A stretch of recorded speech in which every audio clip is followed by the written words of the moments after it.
Hi, lovely students. Welcome to Mathological. In this session, we'll be doing some more important practice questions for ICMAT examination. Start करते हैं session को. And if you're not already subscribed to our channel, then make sure to subscribe to channel. Also press the bell icon. And you can also connect with me on Telegram at ADITYAKT. और WhatsApp channel भी join कर सकते हो. चलो start करते हैं session को. तो first question: the selling price of a product is fixed to ensure 40% profit. If the product had cost 40% less and had been sold for rupees 15 less, then the resulting profit would have been 50%. Find the original selling price of the product. ठीक है. So what we can say, let us say कि initial जो cost price है हमारा, that is equal to C, and selling price is fixed to ensure 40% profit. 40% यानी कि 2/5 का profit हो रहा है, या 0.4 टाइम्स द कॉस्ट प्राइस. तो if CP हमने C assume किया है, so in that case profit will be 0.4 C and selling price will be 1.4 times C. If the product had cost 40% less, यानी कि इंस्टेड अगर कॉस्ट प्राइस हमारा instead of C 40% कम होता, minus 0.4 C होता, तो cost price would have been 0.6 C. And if it was sold for rupees 15 less, then resulting profit would have been 50%. तो profit हमें चाहिए 50% इस केस में. Profit would be 50% of 0.6 C. That is 0.3 C. So selling price effectively, as per this situation, 0.6 C cost price है, 0.3 C profit है, 0.9 C हो जाएगा. और क्वेश्चन ये कह रहा है कि अगर हमने सेल किया है 15 रुपीज लेस में, यानी कि difference between 1.4 C and 0.9 C that is of rupees 15, और डिफरेंस एक्चुअल में कितना है 1.4 C minus 0.9 C that is equal to rupees 15. तो this is 0.5 C. 0.5 C is equal to 15. C comes out equal to 30 rupees. Cost price 30 rupees हो गया. But question पूछ रहा है हमसे ओरिजिनल सेलिंग प्राइस क्या है, यानी 1.4 C की वैल्यू पूछ रहा है. तो 1.4 C, this will be equal to 1.4 into 30, 42 rupees. So this is our original selling price in the question. Straight forward question था, आसान सवाल था. Isn't it so? अच्छा, इस क्वेश्चन में ये भी कर सकते थे हम कि अपना कॉस्ट प्राइस इंस्टेड वैल्यू में एज्यूम कर लेते. ठीक है, वैल्यू में एज्यूम कर लेते कि लेट अस से कि कॉस्ट प्राइस हमारा है इक्वल टू 40% करना है 2/5, तो 5 यूनिट्स है. So if CP is 5 units, तो profit will be 2 units, and in that case selling price will be equal to 7 units. And in second scenario cost price 40% less है, तो हमने मान लिया 3 यूनिट्स है cost price. So 3 units is the cost price, और फिर हमें profit चाहिए 50%, यानी 1.5 का प्रॉफिट होगा. तो 4.5 यूनिट्स पे हमने सेल किया ultimately, and the difference between these two which is 2.5 units, this is equal to 15 rupees. So 1 unit is equal to, यहाँ से आ गया 6 rupees. 1 unit is equal to 6 rupees. और क्वेश्चन पूछ रहा है हमसे selling price which is 7 units, तो 7 units will be equal to 42 rupees straight away. तो सिंपल वैल्यूज ऐसे भी कर सकते थे. ओके, ठीक है. बेसिकली या फिर कंफ्यूजन क्योंकि अमाउंट भी गिवन है रुपीज़ 15 में, तो बस अमाउंट और जो यूनिट्स में वैल्यूज है इनको डिफरेंस रखने के लिए तुम 5x 2x 7x इस तरह से भी मान सकते थे. Depends upon you. बस ये ध्यान रखना था कि ये 15 है, ये रुपीज़ में है, बाकी सारी वैल्यूज हमने जो एज्यूम किया नंबर्स हैं वो यूनिट्स में, तो डिफरेंस हमेशा ध्यान रखना है. चलो नेक्स्ट क्वेश्चन करते हैं. Trains A and B start traveling at the same time towards each other with the constant speeds from stations X and Y respectively. Train A reaches station Y in 10 minutes while the train B takes 9 minutes to reach station X after meeting train A. Then the total time taken in minutes by the train B to travel from station Y to station X. अब एक फटाफट से concept revise कर लेते हैं कि जब हमारा दो ट्रेन्स हैं जो एक दूसरे की तरफ आ रही हैं, और after meeting they continue their journey. Late us से एक हमारी है ट्रेन ए या ट्रेन 1, ट्रेन हो, पर्सनस हो, बसेस हो, कोई भी मूविंग ऑब्जेक्ट हो, तो T1 and T2 they are coming towards each other, and then after meeting they reach their respective destination. तो पहली चीज क्या है कि they must start at the same time. ठीक है, स्टार्ट सेम टाइम पे कर रहे हैं, एंड इन दैट केस अगर मीटिंग में टाइम लगता है T=0 पे दोनों ट्रेन ने स्टार्ट किया सेम टाइम पे, and time in meeting that is equal to T. After T time they meet at certain point, and after meeting first train is taking T1 time to cover the remaining distance, or second train is covering the remaining distance in T2 time. If this is the scenario, in that case the speed of train 1 divided by speed of train 2 this is always equal to square root of T2 upon T1, जहाँ पे T2 क्या है, T2 is time taken by train 2 after meeting train 1. Similarly T1 is time taken by train 1 after meeting train 1, sorry train 2. ठीक है, सो T2 और T1 ध्यान रखना है, बाद का टाइम है, टोटल टाइम नहीं है. Total time taken by T1 is T plus T1, total time taken by T2 is T plus T2, and similarly T in this case, and meeting time is equal to square root of T1 T2.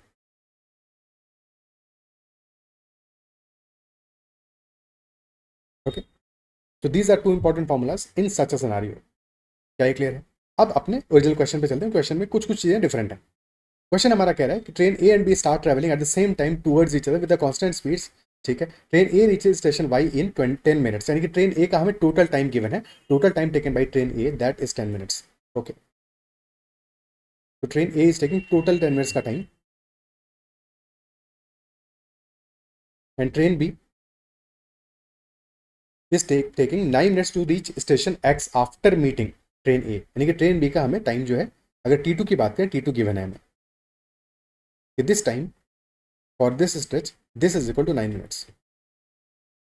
Okay, तो T2 basically हमें given है. अब same time पे start किया दोनों train ने, तो initial time तो T होगा और बाद का टाइम T1 मान लिया हमने. और क्वेश्चन में हमें गिवन है कि train A reaches station Y in 10 minutes, यानी कि total time taken by train A that is 10 minutes. तो T plus T1 this is equal to 10. So we can say that T1 is equal to 10 minus T. 10 minus T. आप चाहो तो directly formula apply कर सकते हो कि T is equal to root of T1 T2.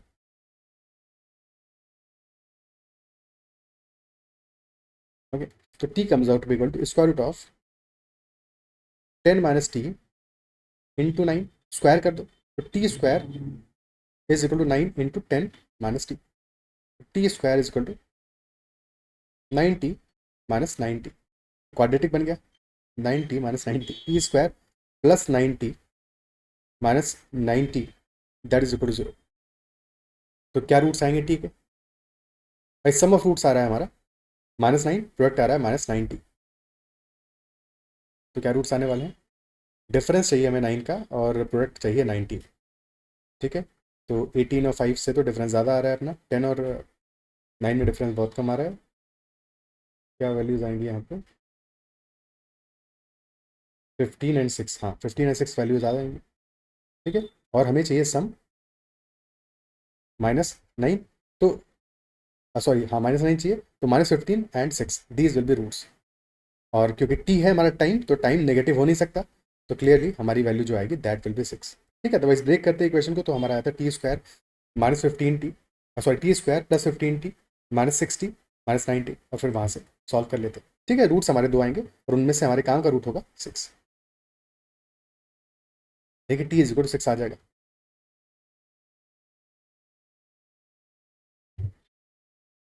Question ने क्या पूछा है? Total time taken by train B to travel from station Y to station X. ठीक है, तो T इज इक्वल टू 6 आ गया. टोटल टाइम क्या होगा? 6 + 9, तो that is equal to 15 minutes. Answer 15 minutes in this case.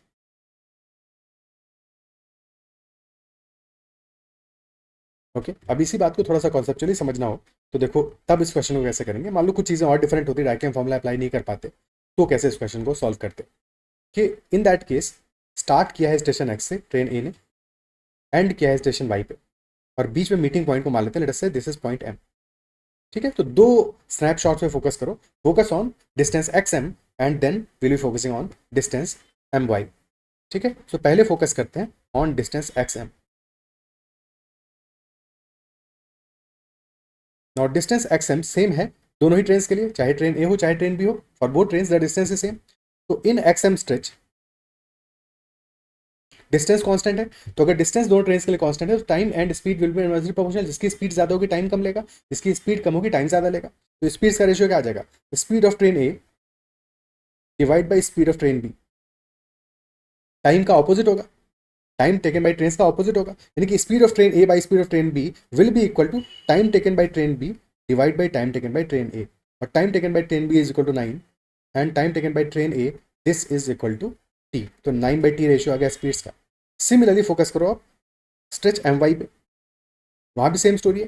Distance constant है, तो time and speed inversely proportional होंगे. तो speed of train A divide by speed of train B क्या होगा? This will be equal to time taken by train B divide by time taken by train A, और time taken by train B that is equal to 3 and time taken by train A that is equal to 10 minus T.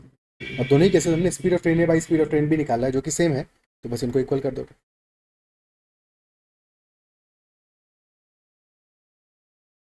और question इसके बाद में solve हो जाएगा। क्या clear है, क्या अप्रिशिएट कर पा रहे हो, समझ पा रहे हो? ठीक है, तो अगर डिफरेंट टाइम पे भी स्टार्ट हो रही है तब भी हम ये लॉजिक अप्लाई करके क्वेश्चन को सॉल्व कर सकते हैं। ठीक है, यहाँ पे तो सिंपल था मामला, तो हमने डायरेक्टली फॉर्मूला अप्लाई कर दिया, बट अगर डिफरेंट टाइम पे भी स्टार्ट हो रही होती, स्टार्ट डिफरेंट होता, तो भी हम अल्टीमेटली क्वेश्चन को इस तरह से फंडा अप्लाई करके सॉल्व कर लेते। Okay, next question. Let A, B, and C be non-zero real numbers such that B square is less than 4AC and fx is equal to ax square plus bx plus c. If the set S consists of all integers m such that fm is less than 0, then the set S must necessarily be which of the following options? बहुत ही easy सवाल है, बिल्कुल भी fumble नहीं करना है, function को देख के कुछ देख के सिंपली क्वेश्चन को सॉल्व करने की कोशिश करो, बहुत इजीली सॉल्व हो जाएगा। ठीक है, क्वेश्चन हमें कह रहा है कि B square is less than 4AC। तो पहली चीज तो ये चमकनी चाहिए, बी स्क्वायर 4AC, तो B square if that is less than 4AC, तो we can say that B square minus 4AC, this will be less than 0। और बी स्क्वायर माइनस 4AC क्या होता है इन एनी इक्वेशन? इक्वेशन क्या है हमारा, A X square plus B X plus C. तो in A X square plus B X plus C अगर हमारा एफ एक्स है A X square plus B X plus C, तो discriminant क्या होगा इस केस में? डिस्क्रिमिनेंट होगा B square minus 4AC and that is given as less than 0। अगर डिस्क्रिमिनेंट लेस देन 0 है तो that implies that there will be no real roots, no real roots. और कोई भी रियल रूट नहीं होगा, दैट इंप्लाइज कि या तो हमारा एफ एक्स ऑलवेज पॉजिटिव होगा या ऑलवेज नेगेटिव होगा, है कि नहीं? या तो ऑलवेज पॉजिटिव होगा यानी कि ग्राफ हमारा कहीं पे भी कट नहीं करेगा एक्स एक्सिस को, तो या तो ग्राफ ऐसा होगा ऑलवेज पॉजिटिव फर्स्ट सिनेरियो, या सेकंड सिनेरियो में it will always be negative. Always positive कब होगा? जबकि जो लीडिंग कोफिशिएंट है ए हमारा, A in this case leading coefficient, if that is positive तो graph will be always positive. When leading coefficient will be negative तो graph will be always negative. तो depend करेगा कि ए हमारा पॉजिटिव है तो पूरा ग्राफ हमारा ऑलवेज पॉजिटिव होगा, F X will be always positive, F X will be greater than 0 for all X, and if leading coefficient is less than 0 तो F X will be less than 0 for all X. Question हमसे क्या कह रहा है? If the set S consist of all integers M such that F M is less than 0 then the set S must necessarily be which of the following. Okay, हमें नहीं पता है कि ए पॉजिटिव है या फिर नेगेटिव है। If A is positive, if A is greater than 0 तो F X will always B positive, तो एफ एक्स लेस देन 0 या एफ एम लेस देन 0, तो क्या ऐसा कोई इंटीजर मिलेगा इस केस में? पहले वाले केस में क्या ऐसा कोई इंटीजर मिलने वाला है? कोई इंटीजर नहीं मिलेगा। तो in first scenario, if there is first scenario, तो फर्स्ट सिनेरियो में एफ एम लेस देन 0 पे हमें नो सच एम, कोई भी एम नहीं मिलने वाला, because F X is always positive, यानी कि this will be a null set, set S हमारा will be a null set in this case, क्योंकि कोई वैल्यू मिलेगा ही नहीं। In second scenario F X is less than 0 for all real values, तो F M less than 0 में क्या होगा? सारी की सारी वैल्यूज पे लेस देन 0 होगा, चाहे एम की वैल्यू कुछ भी ले लो, 0 ले लो, 1 ले लो, 2 ले लो, -1 ले लो, सारी वैल्यूज पे हमें नेगेटिव ही मिलने वाला है। तो इस केस में हमारे पास एस क्या होगा? S will be containing all integers. अब क्योंकि ए की वैल्यू हमें पता नहीं है, तो या तो फर्स्ट सिनेरियो होगा, या तो नल सेट होगा, या फिर सारे के सारे इंटीजर्स को कंटेन करेगा, तो ऑप्शन बी आंसर हो जाएगा। Either it will be the empty set और it will be the set of all integers. Okay, या तो एम्प्टी सेट होगा या फिर सेट ऑफ ऑल इंटीजर्स होगा। ठीक है,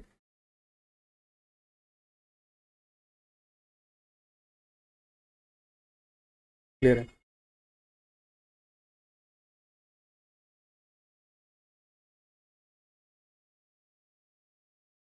Next question. A fruit seller has a total of 187 fruits consisting of apples, mangoes, and oranges. The number of apples and mangoes are in the ratio 5:2. After she sells 75 apples, 26 mangoes, and half of the oranges, the ratio of number of unsold apples to number of unsold oranges becomes 3:2. The total number of unsold fruits क्या होगा? Total 187 है to start with. And out of these 187 fruits, some are apples, some are mangoes, and some are oranges. And number of apples and mangoes are in the ratio 5:2। तो मान लेते हैं 5x हमारे apples हैं and 2x are oranges. After see sales 75 apples and 26 mangoes, 26 mangoes and half of the oranges. तो oranges half sale की है, तो मान लेते हैं ऑरेंजेस हम 2y, तो half of them are sold. ठीक है, टोटल इनिशियली सोल्ड वंस, और इसके बाद में जो रिमेनिंग बचेंगे दोज विल बी अनसोल्ड और remaining. And question is saying that ratio of number of unsold apples to number of unsold oranges is 3:2। ठीक है, तो फाइनली एप्पल्स और ऑरेंजेस जो अनसोल्ड है उनका रेशियो 3:2 आ रहा है। ओके, अनसोल्ड कितने बचे, y बचे, और रेशियो आ रहा है दिस इज 5x माइनस 75, तो this ratio 5x minus 75 and y that is 3:2। ठीक है, अब या तो फिर यहाँ पे इक्वेशन बनाओ, बाद में सॉल्व करो उसको, या अभी ही देख लो, क्योंकि 3:2 आ रहा है तो ऑरेंजेस हमारे 2 यूनिट्स बच रहे हैं, तो यहाँ पे थोड़ा सा और इक्वेशन को आसान कर लो कि 2y, और y माना था 2y की बजाय 4y मान लो, क्योंकि 4y मानने से फिर हमारा remaining oranges will be 2y, चीज़ें थोड़ी सी आसान हो जाएंगी, क्योंकि 3:2 का रेशियो आ रहा है अल्टीमेटली यहाँ पे। फिर 2 is equal to 2y, 2 units is equal to 2y, तो 3 यूनिट्स क्या हो जाएगा, 3y हो जाएगा, यानी कि 5x minus 75 this is equal to 3y। ये इक्वेशन बन गया हमारा। और इनिशियल इक्वेशन तो पता ही है हमें कि sum of all these fruits will be equal to 187, तो दो इक्वेशन हमारे पास मिल जाएंगी, दो अननोन है, सॉल्व हो जाएगा। ठीक है, 5x minus 75 that is equal to 3y, और एक इक्वेशन हमारा मिल रहा है 7x plus 4y is equal to 187। अब चाहो तो x और y को एक साथ में ले आओ और सॉल्व कर लो, या फिर देखो 3y आ रहा है 5x माइनस 75, तो और यहाँ पे आ रहा है प्लस 4y, तो 12y निकाल लो दोनों इक्वेशन से और इक्वेट कर देंगे। तो फ्रॉम द फर्स्ट इक्वेशन, भाई फर्स्ट इक्वेशन है हमारी 5x minus 75y is equal to 3y, second है 7x plus 4y is equal to 187, तो 12y फर्स्ट इक्वेशन से क्या आएगा, मल्टीप्लाई करोगे फर्स्ट को 4 से, तो 12y will B 20x minus 300, and from the second equation 4y आ जाएगा 187 माइनस 7x, मल्टीप्लाई कर दो 3 से, तो 12y will be equal to 187 into 3 561 minus 21x। अब इक्वेट कर दो। ठीक है, तो सारे के सारे x को एक साथ में लेके आ जाओ, 20x plus 21x 41x will be equal to 861, यहाँ से x will be equal to 861 divide by 41 which is equal to 21, 21 आ रहा है, x इक्वल टू 21 आ गया।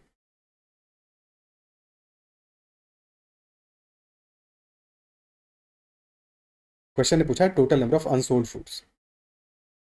ठीक है, तो 5x आ रहा है एप्पल्स, एप्पल्स आ जाएंगे 105, 21 इंटू 5, मैंगोज आ जाएंगे 42, ऑरेंजेस आ जाएंगे 4y, तो ऑरेंजेस कितने बचे, apples plus mangoes that is 147, तो 40 ऑरेंजेस बचे, 40 ऑरेंजेस बचे, यानी कि 20 हमारे फाइनली रिमेनिंग बचेंगे oranges, 2x minus 26, 42 minus 26 16 mangoes remaining बचेंगे, और हमारे पास 3 यूनिट्स यानी कि 30 एप्पल्स रिमेनिंग बचेंगे, तो 30 plus 36 total 66 fruits will be remaining. Our answer will be 66 in this case. Okay, clear है। आगे बढ़ते हैं नेक्स्ट क्वेश्चन पे। For any natural number n, suppose the sum of first n terms of an arithmetic progression is n plus 2n square. If the nth term of the progression is divisible by 9, then smallest possible value of n क्या होगा। nth term of the progression is divisible by 9, तो smallest possible value of n क्या होने वाला है, और हमें given है S n is equal to n plus 2n square.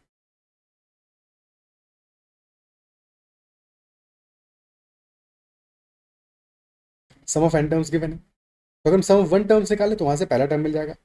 ठीक है, अगर हम सम ऑफ वन टर्म्स निकाल लें यहाँ से, तो फर्स्ट टर्म मिल जाएगा वहाँ से हमको, सम ऑफ वन टर्म्स यानी कि एन इक्वल 1 पुट कर दो, तो 1 प्लस 2 इंटू 1 स्क्वायर यानी कि 1 प्लस 2 3 आ जाएगा, और सम ऑफ वन टर्म 3 है, यानी कि T1 हमारा first term of the AP that is equal to 3। अब सम ऑफ टू टर्म्स निकाल लेते हैं, पुट करो एन इज इक्वल टू, यानी कि 2 प्लस 2 इंटू 2 स्क्वायर, तो that is 4 into 2 8 plus 2 10, sum of two terms आ गया 10, और सम ऑफ टू टर्म्स क्या होगा this will B T1 plus T2, तो T1 तो पता ही है हमको, T1 3 है, तो यहाँ से T2 भी मिल जाएगा, T2 will be equal to, T1 3 है तो 10 minus 3, T2 will be equal to 7, first term मिल गया दैट इज 3, सेकंड टर्म मिल गया दैट इज 7, और AP है तो हमें कॉमन डिफरेंस मिल गया, कॉमन डिफरेंस आ गया हमारा इक्वल टू 4, और फर्स्ट टर्म आ गया इक्वल टू 3, तो यहाँ से जनरल टर्म मिल जाएगा AP का, ठीक है, जनरल टर्म क्या होगा, T n will be equal to 3 plus n minus 1 times 4, so that will equal to 4n minus 1. और क्वेश्चन कह रहा है कि smallest possible value of n that is divisible by 9. This should be a multiple of 9. This should be a multiple of 9. 4n minus 1 should be a multiple of 9. ठीक है, तो लिख सकते हैं इसको कि 4n is equal to 9k plus 1.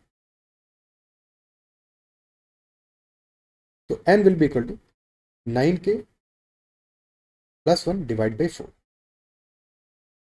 और 4 से डिवाइड कर रहा है 9k को, तो 8 तो डिवाइड हो जाएगा कंप्लीटली, तो 9k को लिख सकते हैं हम 8k plus k plus 1 by 4. 8k और k में क्यों सेपरेट किया, क्योंकि 8k हमारा 4 से डिवाइड हो रहा है पूरी तरह से, तो उतना पार्ट तो क्लियर हो जाएगा. तो n डिफेक्ट यहाँ से आ गया इफेक्टिवली 8k बाई 4 यानी कि 2k plus k plus 1 by 4. ठीक है, 2k तो इंटीजर है, अब क्योंकि n तो हमेशा इंटीजर होगा, तो k प्लस 1 बाई 4 हमें n की स्मॉलेस्ट वैल्यू चाहिए, तब मिलेगी स्मॉलेस्ट वैल्यू जबकि k प्लस 1 बाई 4 भी एक इंटीजर हो. कब इंटीजर होगा, k प्लस 1 4 हो जाएगा इंटीजर. ठीक है, k इक्वल टू -3 में भी काम चल जाएगा, बट हमारा डेफिनेटली क्योंकि एपी बन रही है, पहला टर्म 3 है, नेक्स्ट टर्म 7 है, तो ये तो एपी तो इंक्रीज करेगी, तो हमारा k निगेटिव थोड़ी आने वाला है, तो k डेफिनेटली पॉजिटिव आएगा. तो k की वैल्यू क्या मिलेगी, k प्लस 1 बाई 4 इंटीजर हो यानी कि इक्वल टू 1 कर दो, k plus 1 equal to 4, k is equal to 3. तो स्मॉलेस्ट वैल्यू हमें मिलेगा k का जबकि k 3 हो जाए, तो n का स्मॉलेस्ट वैल्यू क्या हो जाएगा, n will be 2 into k यानी 2 इंटू 3 प्लस 4 बाई 4 यानी कि n इज इक्वल टू 7 आ गया, n मिनिमम 7 आ गया. ऑप्शन सी आंसर हो जाएगा. That minimum value of n should be equal to 7. क्या लॉजिक क्लियर है? ठीक है, नेक्स्ट वैल्यू कब मिलेगा, अब नेक्स्ट वैल्यू कब मिलेगा, k प्लस 1 अगेन जब 4 का मल्टीपल हो जाए, तो k को 4 से इंक्रीज कर दोगे. ठीक है, k को 4 से इंक्रीज करोगे, नेक्स्ट वैल्यू k का क्या मिलेगा, दैट विल बी 3 प्लस 4 7, 7 में मिल जाएगा. और जब k इक्वल टू 7 होगा तो n की वैल्यू क्या होगा, n will be equal to 2 into 7 plus 8 by 4, so that will equal 16. तो पहले मिला है 7 पे, फिर मिलेगा 16 पे, यानी 9 के गैप पे मिलेगा. और लॉजिकल भी है क्योंकि हमें 9 का मल्टीपल ही तो चाहिए, और 9 और कॉमन डिफरेंस आ रहा है 4 का. ठीक है, तो 9 का मल्टीपल नेक्स्ट 9 टर्म्स के बाद में मिलेगा, फिर फर्दर 9 टर्म्स के बाद मिलेगा. तो पहला मल्टीपल मिलेगा हमें T7, फिर नेक्स्ट मल्टीपल मिलेगा T16, फिर नेक्स्ट मिलेगा T25 and so on. Just in case question पूछता कि 58 टर्म से पहले कितने मल्टीपल होंगे, या ऐसा कोई सवाल होता, उनका सम निकालो तो भी निकाल लेते हैं क्योंकि वैल्यूज हमें मिल जाती. ठीक है, तो T7 क्या होगा हमारा इफेक्टिवली, दिस विल बी, क्योंकि अब तो खैर के पता ही है, तो 9 इंटू के 27 होगा, 27 होगा क्योंकि 9 के होगा ना. ठीक है, तो 27 होगा, अदरवाइज भी जनरल टर्म से निकाल लेते हैं. क्या अप्रिशिएट कर पा रहे हो? बाकी ये क्वेश्चन इतना सिंपल था क्योंकि यहाँ पे जो वैल्यूज हैं ऑप्शन भी बहुत छोटे छोटे हैं, ऑप्शंस नहीं भी गिवन होते तो भी हम बहुत इजीली, क्योंकि 9 भी बहुत बड़ा नंबर नहीं है, तो तुम ऑप्शन से डायरेक्टली भी जा सकते थे. तो तुम्हें पहला टर्म मिल गया. ठीक है, तुम्हें पहला टर्म दिख गया T1 इज इक्वल टू 3, तो वहाँ से ही सॉल्व करना शुरू कर दो. T1 मिल गया 3, T2 मिल गया 7. अब इसके बाद इसी को प्रोसीड करो, 3 plus 4 7 plus 4 11 plus 4 15 plus 4 19 plus 4 23 plus 4 27, तो मिल गया पहला term, that is basically 7 term. तो T7 है, तो क्वेश्चन यहीं पे खत्म हो जाएगा. ठीक है, इजीली. बट अगर हमें जनरली और भी आगे क्वेश्चन को प्रोसीड करना, तो ये लॉजिक भी क्लियर होना चाहिए कि कैसे हम प्रॉपर्ली सॉल्व करते हैं ऐसे इक्वेशंस को. ठीक है, क्या अप्रिशिएट कर रहा हो, समझ पा रहे हो? ओके, नेक्स्ट क्वेश्चन करते हैं. अच्छा, नेक्स्ट क्वेश्चन से पहले एक चीज़ और यहाँ पे, कि जब भी कभी क्वेश्चन में हमें एन टर्म्स का सम गिवन हो, तो हमें अगर टी एन टर्म निकालना है, तो that can always written as sum of n terms minus sum of n minus 1 terms.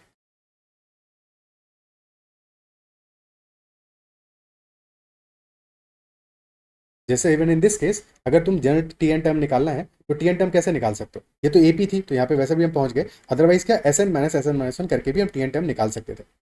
ठीक है, क्या करते, एस एन में तो पता ही हमको एन प्लस 2 एन स्क्वायर है, और एस एन माइनस वन क्या होगा, एन की जगह एन माइनस वन पुट कर दोगे, तो that will be n minus one plus 2 times n minus one whole square. ठीक है, अपने एंड पे इसको एक्सपेंड करके सॉल्व कर लेना, हमें टी एन टर्म मिल जाएगा, एन टर्म मिल जाएगा. Okay, next one, find the sum of the all the integral values of n such that given equation has at least one solution.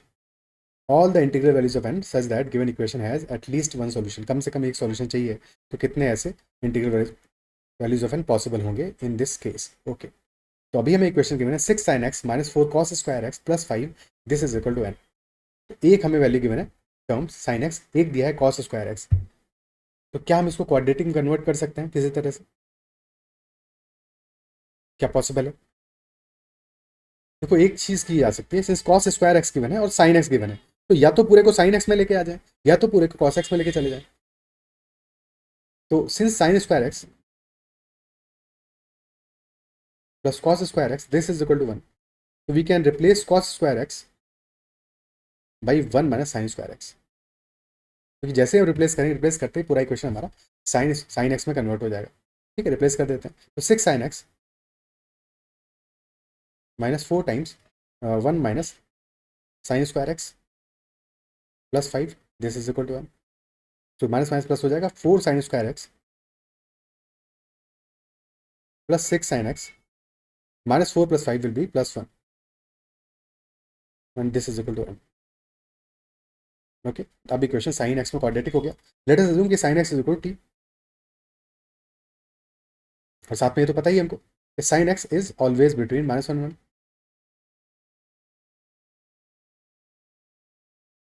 तो इस इक्वेशन में हमारा जो x तो कुछ भी वैल्यू ले सकता है, बट sin x हमारा -1 से 1 के बीच में ही होगा. तो 4t² अगर मैं sin को t माना 4t² plus 6t plus 1 this is equal to n, और t विल बी बिटवीन -1 और 1.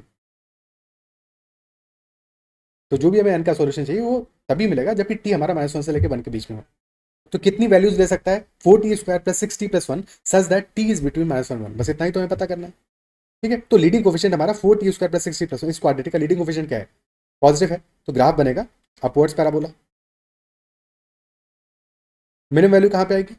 Minimum value will be at t is equal to -b/2 है, यानी कि -6/2 × 4, तो -3/4 पे मिनिमम वैल्यू लाई करेगी.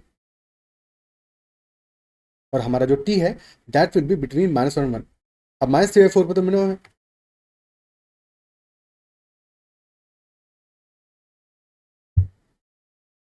-1 will be before that.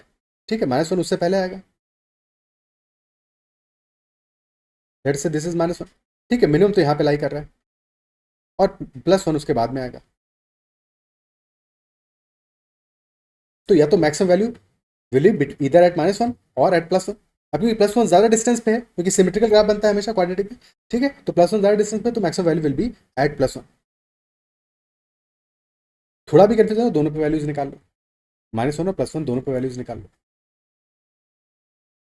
Okay, minimum तो हमें मिल गया. Minimum is at -3/4, t is equal -3/4, maximum होगा एट t इज इक्वल 1. तो दोनों वैल्यूज निकाल लेते हैं, और उन्हीं के बीच में हमें सारी वैल्यूज मिल जाए. उन्हीं के बीच में हमें सारी वैल्यूज मिल जाएंगी. तो minimum value of this function क्या होगा? At t is equal -3/4. ठीक है, तो 4 इंटू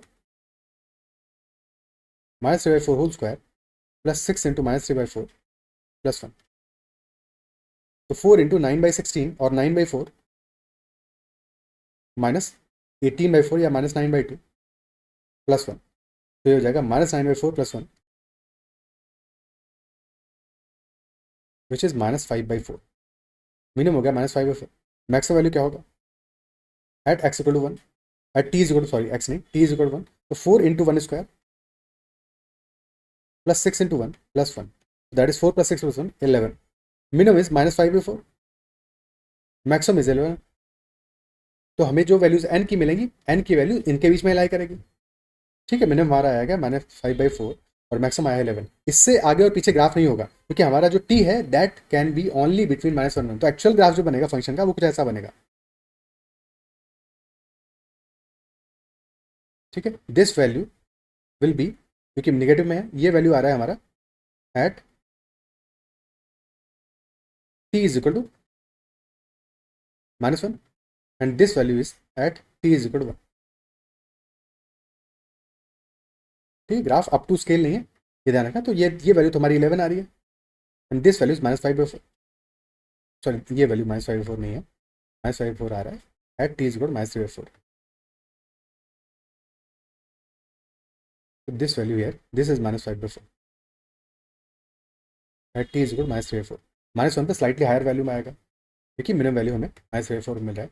-1 में वैल्यूज निकाली इसलिए नहीं है क्योंकि हमारा ज़्यादा डिस्टेंस आ रहा था +1 का, अदरवाइज -1 पे भी निकाल के दे सकते थे क्या वैल्यू आने वाला। -1 पे भी ईजी है, 4 × -1² यानी 4 -6 +1, तो 4 + 1 5 -6 यानी -1 वैल्यू आएगा। तो मिनिमम भी नहीं है और मैक्सिमम तो हो ही नहीं सकता। मैक्सिमम 11 क्वेश्चन पूछ रहा है कि कितने हमें n के सॉल्यूशंस मिलेंगे इस केस में, ताकि हमें एटलीस्ट इस इक्वेशन का वन सॉल्यूशन मिले, यानी कि कम से कम कोई एक वैल्यू हो जिसपे कि sin x cos x पे, जिसपे कि हमें अल्टीमेटली n का सॉल्यूशन मिले। तो सारी वैल्यूज जो है n की, जो कि -1 से लेके हमारी 11 तक लाया करेंगी, उन सारी की सारी वैल्यूज पे हमें सॉल्यूशन मिल जाएगा। ठीक है, -5/4 से लेके 11 के बीच में जितने भी इंटीजर्स आएंगे उन सारे पे हमें सॉल्यूशन मिलेगा। तो -1 हो सकता है, 0 हो सकता है, 1 2 3 4 एंड सो ऑन टिल 11। तो इन सबको सम कर देना है, फ्रॉम -1 to 11 टोटल सम क्या होगा।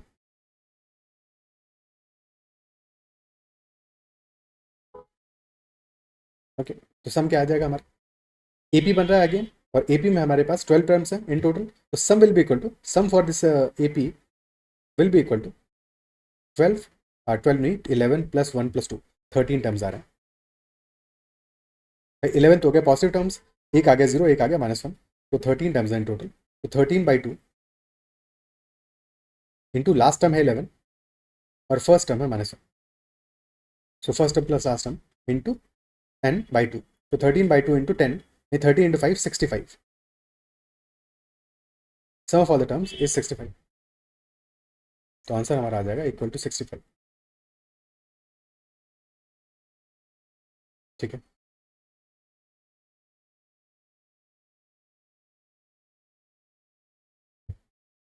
क्या क्लियर है। नेक्स्ट क्वेश्चन करते हैं।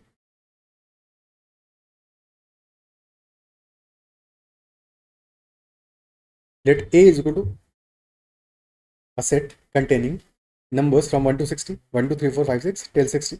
A relation R is defined on A cross A such that A comma B relation C comma D if and only if HCF of A comma B is equal to HCF of C comma D, and also A plus B is equal to C plus D. So how many ordered pairs satisfy this relation with 3 comma 45? तो question हमें कह रहा है कि set A है हमारे पास that contains all natural numbers from 1 to 60, और फिर एक रिलेशन में डिफाइन किया R on A cross A such that, अगर हम कह रहे हैं कि A comma B is related with C comma D, तो this is if and only if highest common factor of A comma B is also equal to highest common factor of C comma D, और additionally and A plus B is equal to C plus D। ठीक है, A plus B is equal to C plus D। ठीक है, तो हमें एक pair given है that is 3 comma 45। तो how many other ordered pairs can be there. और ऑर्डर्ड पेयर्स की जब भी हम बात करें तो हमेशा ध्यान रखना कि अगर हमारे पास फॉर एग्जांपल एक ऑर्डर आ गया, ऑर्डर्ड पेयर आ गया P कॉमा Q, और एक हमें पेयर मिल गया Q कॉमा P, तो दोनों डिफरेंट होंगे, दोनों को डिफरेंटली काउंट करेंगे क्योंकि ऑर्डर डिफरेंट है, तो दोनों को हम डिफरेंटली काउंट करेंगे, that is why ordered pairs mentioned है। ठीक है, दोनों को डिफरेंटली काउंट किया जाएगा, both are not the same, both are different in that case.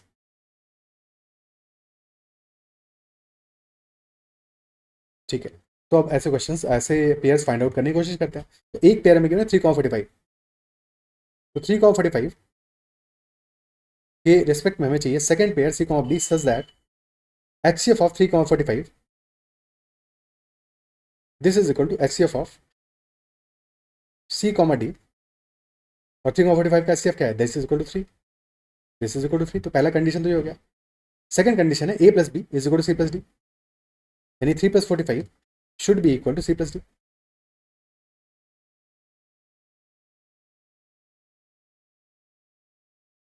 तो दो कंडीशंस मिल गई कि highest common factor of those two numbers will be equal to 3 and sum of those two numbers will be equal to 48। तो सम 48 है, इस set से belong करें और हाईएस्ट कॉमन फैक्टर उनका 3 हो, ऐसे हमें नंबर्स चाहिए। सम 48 हो, हाईएस्ट कॉमन फैक्टर 3 हो, और they are belonging to set A. क्या क्या नंबर्स मिल जाएंगे हमें,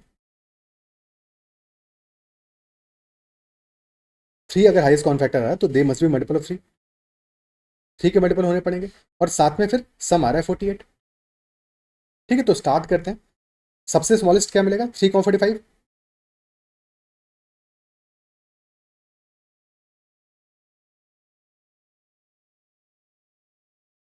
है कि नहीं? अब ये कह सकते हो 3,45 तो हमने ऑलरेडी लिया हुआ है, बट ठीक है, इसका अपने आप से भी तो बन रहा है पेयर, अपने आप से भी तो बन रहा है, तो 3,45 रहेगा आंसर में। क्या क्लियर है? ठीक है, अपने आप से भी तो पेयर बना रहा है, तो 3,45 आंसर में रहेगा। सेकंड पेयर क्या बन सकता है? ये तो पहला पेयर हो गया। अब तुमने सोचा 6,42, ये भी तो हो सकता है next two multiple of 3, but 6,42 के केस में क्या हाईएस्ट कॉमन फैक्टर में 3 आ रहा है? नहीं आ रहा है, हाईएस्ट कॉमन फैक्टर 6 हो जा रहा है, तो 6 के मल्टीपल नहीं चाहिए, नहीं कि हमें odd pairs, odd multiples of 3 चाहिए। 3,45 है, पहला मल्टीपल 3 आया, नेक्स्ट मल्टीपल 9 पे आएगा। ऑड मल्टीपल चाहिए कि इवन मल्टीपल पे 6 का मल्टीपल हो जाएगा, तो हाईएस्ट कॉमन फैक्टर हमारा 6 बन जाएगा, या उससे ही बड़ा बन सकता है। तो नेक्स्ट चाहिए 9 कॉमा सम, क्योंकि 48 फिक्स कर रखना है, तो 9,39 हो गया। This could be second pair.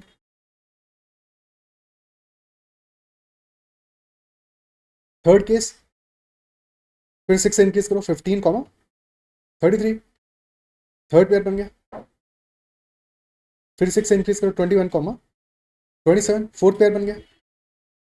अब इंक्रीज करोगे फिर से एक बार, तो 27,21 बनेगा। ठीक है, तो यानी कि अब रिपीटेशन चालू हो गया, तो 4 पेयर्स बने हमारे। और ध्यान रखना है, क्योंकि ऑर्डर्ड पेयर्स चाहिए, ऑर्डर्ड पेयर्स चाहिए, तो जैसे हमें 3,45 मिला है, ऐसे ही 45,3 मिलेगा, ये भी सेटिस्फाई करेगा।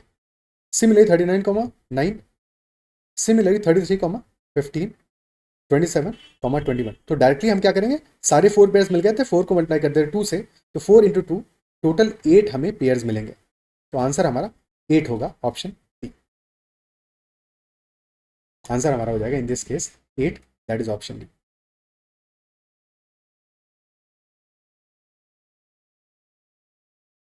ठीक है, अब क्वेश्चन को थोड़ा सा आसान बनाने के लिए, क्योंकि फिर भी है, जब हम 3 के मल्टीपल में देखना है तो चीज़ें थोड़ी सी मुश्किल लगती हैं, तो और आसान कैसे कर सकते थे अगर हमें ज्यादा कैलकुलेशन करना होता। अच्छा, ये भी इंपॉर्टेंट था कि हमें ध्यान रखना है सारी की सारी वैल्यूज सेट ए में लाई करें। यहाँ पे तो चीज़ें आसान थी, बट कभी ऐसा भी हो सकता है कि तुम देखो और कहीं ना कहीं कुछ वैल्यूज सेट ए में मिस हो रही है। ठीक है, डिपेंड करता है सेट ए कैसे फॉर्म हो रहा है। तो यहाँ पे तो सारे के सारे 1 से लेकर 60 तक के सारे इंटीजर्स थे, बट कोई सेट ऐसा हो सकता है जहाँ पे कि कुछ वैल्यूज मिसिंग हो, या कुछ स्टार्टिंग कंस्टेंट हो, एंडिंग कंस्टेंट हो, तो वहाँ पे चीज़ें डिफिकल्ट हो सकती है। तो ये भी इंश्योर करना है कि जो सारी की सारी वैल्यूज हमने ली है पेयर्स में, वो सब सेट ए में लाई जरूर करनी चाहिए। अगर नहीं लाई कर रहे हैं तो काम नहीं करेगा। हाँ, अपने आप से रिलेशन भी बनना अलाउड है, यानी कि C comma D can also भी 3,45 जैसे हमने देखा। ठीक है, so that is also allowed. Okay, हाँ, तो अब जो डिस्कस कर रहे थे कि अगर हमारा एच सी एफ चाहिए सी कॉमा डी का 3 and C plus D was equal to 48, तो दोनों ही वैल्यूज होगी 3 का मल्टीपल होनी चाहिए, क्योंकि हाईएस्ट कॉमन फैक्टर आ रहा है 3 का। तो वी कैन से दैट सी को अगर हम मान लें इक्वल टू 3p, और डी को मान लें 3q, हाईएस्ट कॉमन फैक्टर उनका 3 आ जाएगा। ठीक है, तो अगर हम 3p और 3q मानते हैं, तो क्वेश्चन कंडीशन क्या है, highest common factor 3p and 3q, this is equal to 3। और ये तभी पॉसिबल है, this is only possible when highest common factor of p comma q is equal to 1, यानी p and q should be coprime, है कि नहीं? जब p और q को प्राइम हो आपस में, और फिर c प्लस डी 48 है, वहां पे भी 3p प्लस 3q रख दो, तो 3p plus 3q is equal to 48, तो यहाँ से p प्लस q आ जा रहा है 60। अब p प्लस क्यू 16 है, और p और q को प्राइम होने चाहिए, तो क्या क्या वैल्यूज पॉसिबल है, p इज 11, q इज 15, ये पॉसिबल है। सम इवन आ रहा है, दोनों वैल्यूज इवन ले लोगे, तो फिर हमारा हाईएस्ट कॉमन फैक्टर 1 नहीं बचेगा, 2 हो जाएगा। तो फिर हमें सारी की सारी ऑड वैल्यूज लेनी है। 115 के बाद नेक्स्ट आएगा 3 एंड 13, ध्यान देना है को प्राइम ही रहने चाहिए। ठीक है, फिर आएगा 5 एंड 11, देन 7 एंड 9, अब फिर रिपीटेशन चालू हो जाएगा। तो 4 पेयर्स मिल गए, 4 इंटू 8 ऑर्डर्ड पेयर्स मिलेंगे, ऐसे भी देख सकते हो। तो ये थोड़ा सा ज़्यादा आसान होगा जब तुम्हें ज़्यादा वैल्यूज़ को देखना हो और सिंपली कैलकुलेशन करना हो। ठीक है, तो ऑप्शन डी हमारा इस केस में आंसर हो जाएगा। अब बढ़ते हैं नेक्स्ट क्वेश्चन पर। A circle passes through the origin and has intercepts 4 and 6 on the positive x-axis and y-axis respectively. So what is the equation of the circle? Equation of the circle क्या होगा? तो पहले general equation देख लेते हैं। ठीक है, कि अगर इन जनरल हम कहें x minus a square plus Y minus b square and this is equal to r square, this is a general equation of the circle, and if this is the equation that is given, so for this equation center of that circle is at a comma b, or radius of that circle is equal to r. Radius is r और centre हमारा a comma B पे लाई कर रहा है। अगर equation given हो instead x square plus y square is equal to r square, तो ये क्या है, x minus zero whole square plus Y minus zero whole square. लेकिन इन दिस केस सेंटर है हमारा दैट इज एट ओरिजिन और radius अभी भी क्या है, आर है। ठीक है, तो ये तो पॉपुलर फॉर्मेट हो गए। अब general equation of the circle क्या होता है, जनरल इक्वेशन हो जाएगा x square plus y square plus 2gx plus 2fi plus c, this is equal to zero. This is general equation of the circle. और अगर ये इक्वेशन हमें गिवन है तो in that case centre will be minus ji comma minus f and radius हमारा इस case में होगा equal to square root of G square plus F square minus C.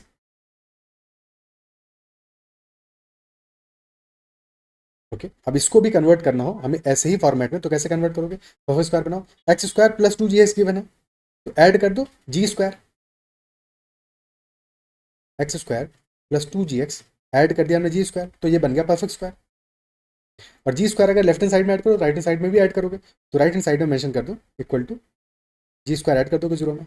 Similarly Y square plus 2fy है तो F square add कर दोगे, तो यही परफेक्ट स्क्वायर बन जाएगा। और राइट हैंड साइड में परफेक्ट स्क्वायर ऐड कर दोगे और सी को लेफ्ट हैंड साइड में राइट हैंड साइड में लेके चले जाओ, तो G square plus F square minus C होगा। अब ये equation kind of like the first equation बन गया है। ठीक है, क्या गया, X plus G whole square, या लिख सकते हैं X minus minus G whole square plus Y minus minus F whole square and this is equal to ji square plus F square minus C, या फिर इसको भी लिख सकते हैं square root of G square plus F square minus C whole square. अब convert हो गया। ठीक है, तो A equal to minus G आ गया, भाई सेंटर ए कॉमा बी होगा, ए माइनस जी आ गया, बी माइनस एफ आ गया, यानी कि minus ji comma minus F, this will be our centre. और रेडियस आ गया root of G square plus F square minus C. क्या ये बात समझ में आती है? ठीक है, तो ये सिंपल बातें कुछ बेसिक था जो हमने देख लिया। अब बात करते हैं इस क्वेश्चन की। क्वेश्चन कह रहा है कि ओरिजिन से सर्कल हमारा पास कर रहा है। ठीक है, ओरिजिन से पास कर रहा है, तो अगर ओरिजिन से हमारा सर्कल पास कर रहा है, सर्कल पास करने का मतलब क्या, सर्कल जिस पॉइंट से पास करेगा वो पॉइंट हमारी जो गिवन इक्वेशन सेटिस्फाई करने चाहिए। तो अगर सर्कल ओरिजिन यानी 0,0 से पास कर रहा है तो 0,0 must be satisfying our given equation, है कि नहीं? तो इक्वेशन में जब x equal to zero y equal to zero put करोगे तो इक्वेशन सेटिस्फाई करना चाहिए। लेकिन दैट केस अगर हमारा इक्वेशन जनरली ये है, if this is the general equation, और अगर क्वेश्चन कहे कि ओरिजिन से पास कर रहा है, तो अगर सर्कल ओरिजिन से पास कर, जैसे ही तुम यहाँ पे x equal to zero y equal to zero रखोगे तो x square y square 2gx 2fy ये सारे के सारे टर्म जीरो हो जाएंगे।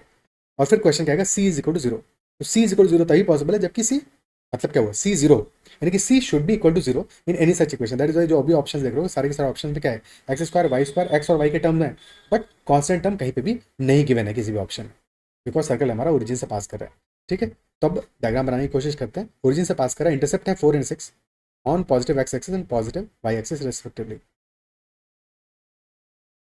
तो किस तरह का हमारा ये ग्राफ बनेगा, डायग्राम बनेगा सर्कल का। एक्स एक्सिस पे 4 है इंटरसेप्ट और वाई एक्सिस पे है 6। ओके,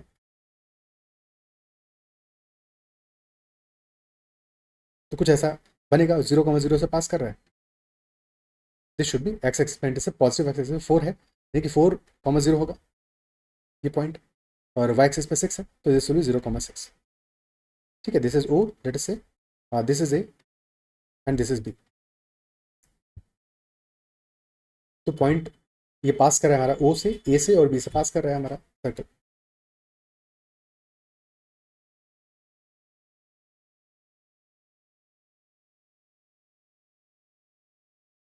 ठीक है,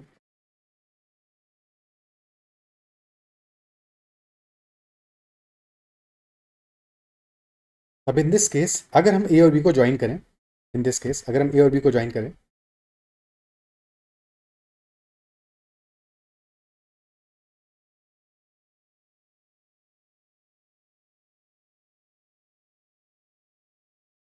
तो ट्राइंगल ओ ए बी में angle O is the right angle.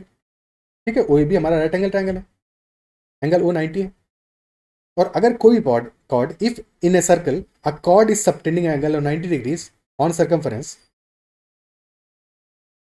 If in a circle a chord subtends 90 degrees angle on circumference, then that chord is the diameter of the circle. ठीक है, in that case the chord is always a diameter. अगर एक chord subtend कर रहा है 90 degree angle on the circumference, then that case in that case that chord is always the diameter, यानी कि A B must be diameter of the circle. और अगर A B diameter है, डायमीटर यानी कि 2 टाइम्स रेडियस है, तो mid point of A B that will B, अगर मिड पॉइंट कहते हैं लेट अस से एम है, this M will be centre of the circle. Mid point will be centre of the circle. तो centre of the circle के coordinates मिल जाएंगे. ठीक है, क्योंकि हमें दोनों पॉइंट्स के कोऑर्डिनेट ए और बी के कोऑर्डिनेट पता है. ए है 4,0, बी है 0,6, तो एम के कोऑर्डिनेट्स क्या होंगे 4 + 0/2 0 + 6/2, यानी कि कोऑर्डिनेट्स आ जाएंगे 2, तो कोऑर्डिनेट्स ऑफ एम आर 2,3.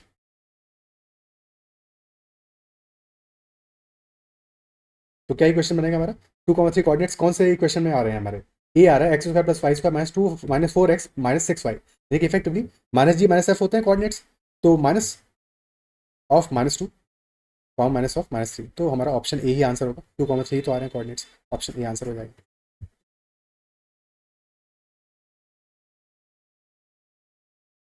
ठीक है,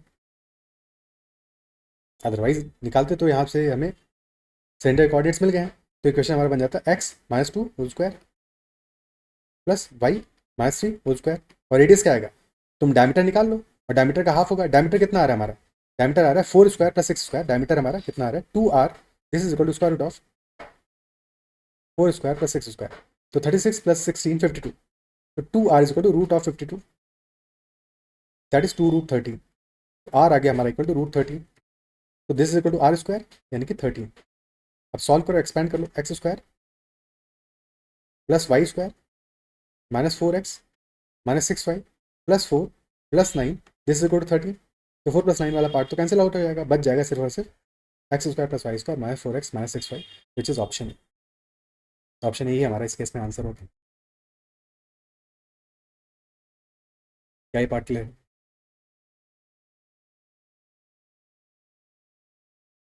ठीक है,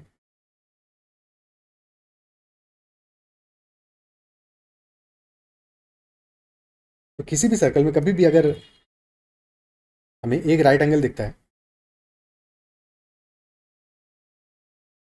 हमने देखा कि एक दो कॉर्ड्स हैं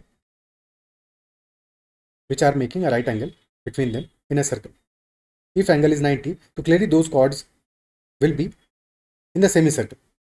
वो एक सेमी सर्कल फॉर्म कर रहे होंगे.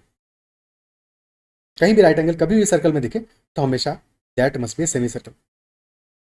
ठीक है, तो अगर कॉर्ड्स हमारे 90 डिग्रीज का एंगल फॉर्म कर रहे हैं तो that must be a semi circle.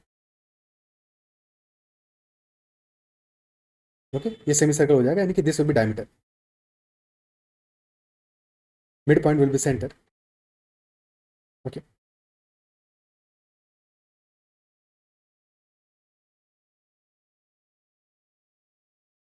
Clear है बात. So this was the last question of this session.